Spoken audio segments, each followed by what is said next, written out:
Bonjour fidèles internautes, je suis très heureuse de vous savoir branchés. Nous sommes devant le collège Saint-Pierre justement pour faire le constat sur la rentrée scolaire, surtout que le président de la République a déclaré la gratuité de l'enseignement de base. Nous aurons également le temps d'accéder à l'intérieur pour discuter avec le chef d'établissement. En fait, nous sommes le Voice of Congo. Oui. Comment savoir comment... Comparativement à l'année passée, où on avait moins d'élèves à la rentrée, mais cette rentrée, on a connu quand même un engouement à la rentrée compte tenu de la gratuité. Ok. Monsieur, nous voulons savoir avec la gratuité, il y a beaucoup d'élèves qui sont inscrits ou quelque chose, vous pouvez nous dire? Oui. C'est ce que je disais comparativement à l'année passée où les parents payaient. Mais cette année, nous avons senti un engouement vraiment de telle sorte que déjà pour les classes de première, on a pu atteindre 100 élèves plus ou moins. Alors que l'année passée, on avait des classes de première de 20 élèves, 17 élèves. Donc c'est pour vous faire voir que non, la rentrée, avec la gratuité, les parents viennent. Ça va bien. Oui. Merci beaucoup, monsieur. Xavier Koumbi, de l'EPD de Kinshasa. L'EPD de Kinshasa. L'EPD de la paroisse Saint-Pierre. Merci beaucoup, monsieur. Merci, merci. Merci, ma fille. Mon nom c'est Jean-Louis Koban, établissement de l'EP5 Kinshasa. Kinshasa. Oui. Monsieur, merci beaucoup. Nous voulons savoir quelles sont vos impressions par rapport à la gratuité. Cela est bienvenu. Par rapport aux autres années, les parents ont répondu, sont venus avec leurs enfants ce matin. La gratuité, elle est effective, puisque la hiérarchie de notre département, première réunion, deuxième, troisième, on a parlé de la gratuité. Nous sommes en train de suivre les instructions de l'État et surtout de notre ministère. Et je crois bien, ils sont venus nombreux. Vous voyez, les parents sont venus. C'est là qui fait voir qu'il y a eu beaucoup d'élèves en chômage par rapport aux années passées. Vous voyez? Parce que ce matin, il y a eu tellement beaucoup d'élèves. Comment vous avez trouvé l'ambiance de ce mois? Les parents étaient très contents. Et surtout la gratuité, puisqu'ils s'en doutaient. Mais effectivement, ils ont vu que la réalité est là. Et les enfants étaient très contents. Très contents. Il y a eu une date prévue. Il y a une inscription. Et nous avons suivi cette date-là. Première phase et ensuite deuxième phase. Pour le moment, nous sommes entrés en exercice pédagogique. Cela veut dire que tout ça est sala. Et puis tout ça sous le débordement pour contenir effectif.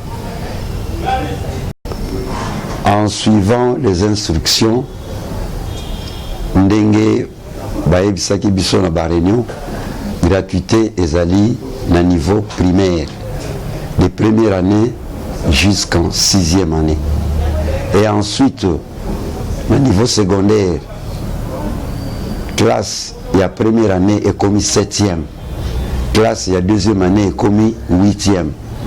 Alors, gratuité, ezali, na cycle primaire, na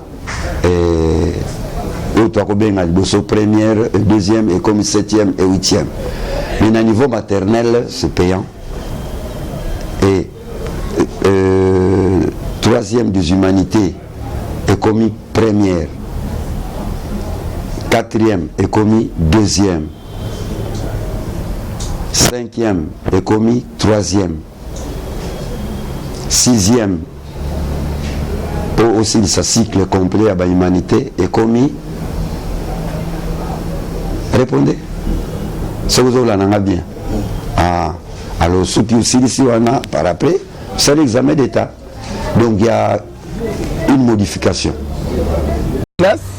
Je crois que vraiment par rapport à qu'il faut être à Bota pour élèves à Bota, c'est la première fois que Congo Quand tu te mets à la classe, tu viens à la rentrée scolaire, et puis tu viens à Kabamba, quand le roi lycée Kabamba, tu vas à la classe. C'est-à-dire que non, il s'est vraiment bien ma classe, tu as monnaie, tu vas à Mbongo, tu vas à Mbongo. Et quand on fout par exemple $700, papa fout à $700, personne à 5 bana, fout à combien? Mais ce que papa on a, aïe, on se dit moi pas aïe, awa, et 5 moko, la sauté. C'est-à-dire que les loyaux, la recette on a dit, si tu comme 2020, faut attendre la zone à moi. Donc avant, faut attendre si ça mandat. Là, dans le mois, on a ta première. Puis si tu comme niveau on a, là, ça la paie bien. Et là, faut attendre, vraiment, oh, yosa. Ça évite de revenir pour la fatigue. Fatigue, vraiment, mais vraiment, qui sera plus. Que le mandat continue à cac. Ambiance, c'est vraiment l'ending de la raté. L'ending de la l'ending c'est comme si ma parent vendait aux et là, quand tu es à Ban, il y a rentré ce qu'il y a que l'école est au fêlé. Et bien là, on a boudé, on a douté que non, et vous arrêtez. Si l'école est là, on a bien bango, c'est vraiment bon. Tu vas à l'école, elle est couleur, mais les longs hommes n'ont pas. La technique, c'est que je sais, je ne me trompe pas, on a cité. Parce que la classe, la technique en haut, les lots, parce que bien né, la Kabamba, papa, parce qu'il y a juste dans la Kabamba lycée, dans mon activité. Et puis, ma parent m'a tellement ébélé, mais je crois que si tu vas lundi, déjà, c'est-à-dire que non, ambiance, on a classe et aux zones normal.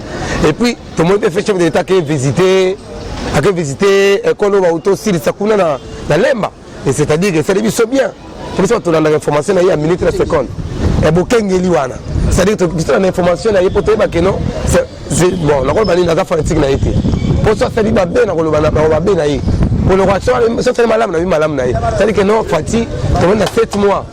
Dans 7 mois vraiment, 7 mois, papa, attends mon journaliste. Maman journaliste, attends mon journaliste. On était 7 mois. Gratuité à Bana au fêlé, tout le temps au fêlé. Ça il faut la bota.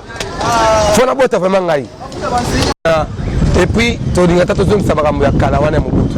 Il y a souvent mon moine, on a besoin de la chef de l'État. Pour que nous soyons qui vont à quelle classe tout le monde va à Libanda, on va à quelle classe faut pas pour s'ouvrir papa parents na bango ba que le voilà quelle classe pour le pot. Parce qu'on minerval bando le minerval. C'est ça au fêlé. Parce qu'on au fêlé et puis dans mon projet na yé à chef de l'État vraiment merci vraiment beaucoup parce que dans mon projet na yo na mon que non ba bâtiment mo zo tongama. Abi ce que ba bâtiment zo tongami que non année prochaine ba o ba tangi na ntena na senga ba o ba bana bango ba zo dinga ba chômer année oyo que non parce que na mon ba comme soit comme boya ko ça restriction. Que non té si pour ba c'est-à-dire ba école ton ici vraiment. Nakena Saint-Pierre na moni ba toni nakena bana na tonga ba bien toni ça veut tout temps à télé de la gombe ndenge moko ba za sous restriction té ici c'est-à-dire que chef de l'État azana msala zo ça c'est-à-dire que azapa matin na 7 mois tout le monde va bien boy c'est-à-dire que non tito comme ça 2 ans plus tard tu as la fois tu as ndenge nini surtout muto ya nini sili c'est-à-dire que non makambozo évoluer c'est moko to ke liboso c'est-à-dire que non moko ke liboso te wana to kono ba ke non éviter pour la fois vraiment batoni mingi pour na bana baleki na biso badoko na classe au fêlé Fati bana ba côté au fêlé na mona mona nté kono bazo se prendre ngoté faut ba to sande mot d'ordre après le chef de l'État donc so ba to cité faut pas poursuivre bango ba yeba qu'est-ce qui va pas chef de l'État dit que non quand il y a bana au fêlé école primaire yo zo boya ndenge nini so aux écoles na yo la école privée te ba ngena wa c'est mais tu bois dans Luanda à école privée dans un cher dans Luanda à Kanangola mais école il y a l'État et dans gratuit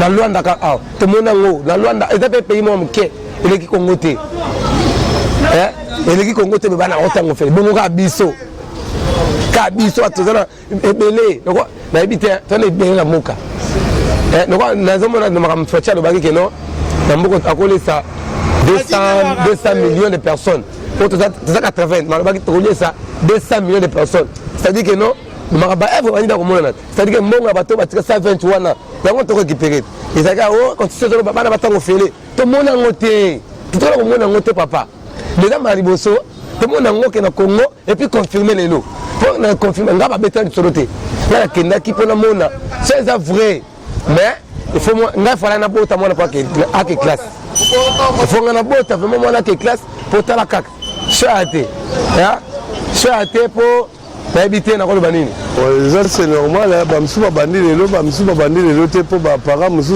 pe ba kokisi ba bilo côté ya ba msu pe ba bandi lelo te epai nyonso esengeli okomisa bato okomisa ata ya kofele ezaka classe te bana batanga kaka eza likanisi ya mokonzi ya mboka azwi ezali malamu makasi soki mpenza ekosalama ekoleka malamu ke toloba kaka me likambo ezosalama te wana nde mabe me soki balobi ne balobi boye ezosalama mboka mpe kozala malamu.